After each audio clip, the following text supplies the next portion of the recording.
Welcome to Chapter 10 on statistics. We're going to need to pick up some vocabulary to describe various types of studies, experiments, observational studies, and so forth.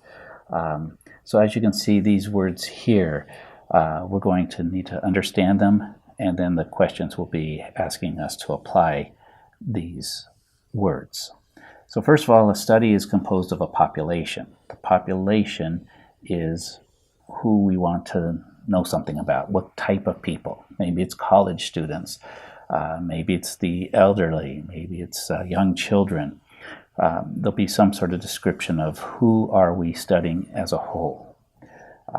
Other words that apply to the population, the larger thing, the larger group of people or animals or items that we're getting data on, is a parameter, which is the value that we're going to collect data on.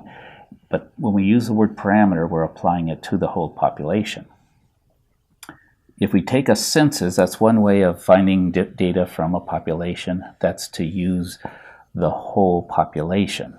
Ask everybody, a survey or something like that. That's a census. A sample is we choose a smaller group from within the population. We do a study on them, and then if we use our statistics correctly, we're able to accurately apply that data to the larger population. And finally, the statistics. A statistic is a value that we get on the sample, and that is what allows us to make an inference about the parameter. So let's try to see how these words all get used together. So here's question 1. You can go ahead and read it, but what we need to do from this question, we need to pick out a few things. One of the things they want us to pick out first is what is the population. So now there was a scientist surveyed 28 of the current 106 representatives in Congress. So they want to find something out about who? The representatives in Congress.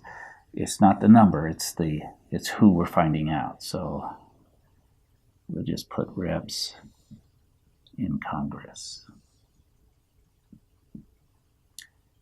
The B question seems similar, but it's asking something different. It's asking what's the size of that population. Well, in a Congress, they're elected officials. There are 106 representatives. That's the size. Okay. The C question, what's the size of the sample? So now we've got this 106. We could take a census and ask them all, but they didn't take that approach. They took a sample and they only asked 28 of the reps. So that becomes our sample. And now it wants a sample statistics. So from the information they give us, we're able to see that of those 28, the proportion who said they were supporting the education bill, that was 14 out of the 28. So this takes us back into chapters 8, 9. This is the statistic. Now we could reduce that. 14 goes into 14 once. 14 goes into 28 two times. 1 divided by 2 gives us the decimal 0.5. And multiply by 100 tells us that that is 50%. You can see a lot of statistics are reported as percentages. And this is how they do it. They take a survey, and then they move on, take that statistics, and calculate that 50% are supporting that bill.